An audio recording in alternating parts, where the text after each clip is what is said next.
Bharuch highway અને શહેરી વિસ્તારોમાં વાહનોનું ભારણ ઘટ્યું છે। મનુબર અંકલેશ્વર વચ્ચે 8 લેન કેબલ બ્રિજ ખુલ્લો મૂકવામાં આવ્યો છે। ઉત્તર દક્ષિણ ગુજરાત તરફ વાહન ચાલકો માટે જે વાહન ચાલકો ઉત્તર દક્ષિણ ગુજરાત તરફ જાય છે તેમના માટે આ રાહતના સમાચાર।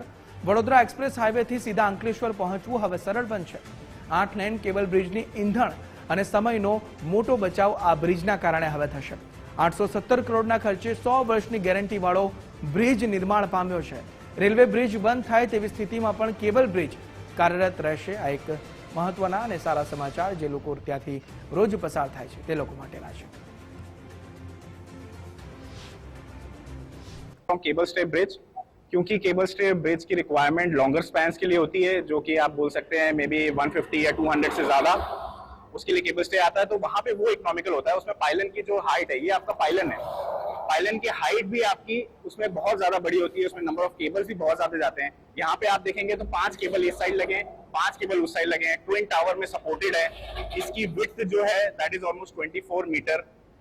और इसमें अगर आप लोड बोलें तो जो हम लोग IRC के प्रोविजंस के हिसाब से डिजाइन करते हैं, तो near about without considering any safety factors 1200 से 1800 मेट्रिक टन का लोड तो बहुत इजीली एक स्पैन में झेला जा सकता है। ભરૂચ જિલ્લામાં નેશનલ હાઈવે 48 ઉપર વાહનોનું ભારણ ઘટે અને લોકોના ઈંધણનો બચાવ થાય તે ભાગરૂપે ભરૂચ એટલે કે કુકરવાડા નજીક કેબલ બ્રિજ તૈયાર કરવામાં આવ્યો છે।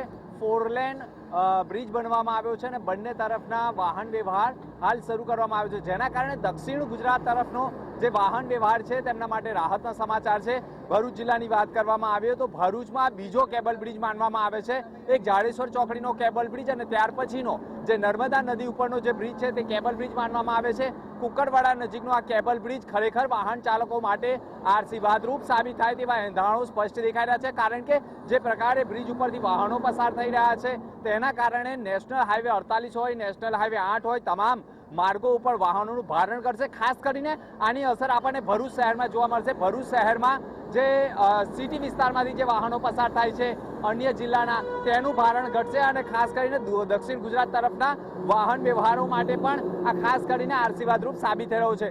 ભરૂચ તાલુકાના જે કુકરવાડા નજીક જે નર્મદા નદી ઉપરનો જે કેબલ બ્રિજ બનાવવામાં આવ્યો છે, કેબલ બ્રિજ ખરેખર દક્ષિણ ગુજરાત, ઉત્તર ગુજરાત, મધ્ય ગુજરાતના લોકો માટે પણ આશીર્વાદરૂપ સાબિત થઈ રહ્યો છે અને ખાસ કરીને આ બ્રિજની ખાસિયત જે જમ્પિંગ બ્રિજ બનાવવામાં આવ્યો છે તેને લઈને પણ ક્યાંક ને ક્યાંક આશીર્વાદરૂપ બન્યો છે। પરંતુ ભરૂચ જિલ્લામાં વાહન વ્યવહારોનું ભારણ ઘટે અને એટલા માટે જ નર્મદા મૈયા બ્રિજો ઉપર પણ કેબલ બ્રિજો તૈયાર કરવામાં આવી રહ્યા છે। ત્યારે જાડેશ્વર ચોકડી નજીકનો જે કેબલ બ્રિજ છે ત્યાર પછીનો કુકરવાડા નજીકનો પણ આ કેબલ બ્રિજ દક્ષિણ ગુજરાત સહિત તમામ ગુજરાતના લોકો માટે, વાહન ચાલકો માટે આશીર્વાદરૂપ સાબિત થનાર છે। મનોજ ખંભાતા સાથે દિનેશ મકવાણા, ગુજરાત ફર્સ્ટ, ભરૂચ।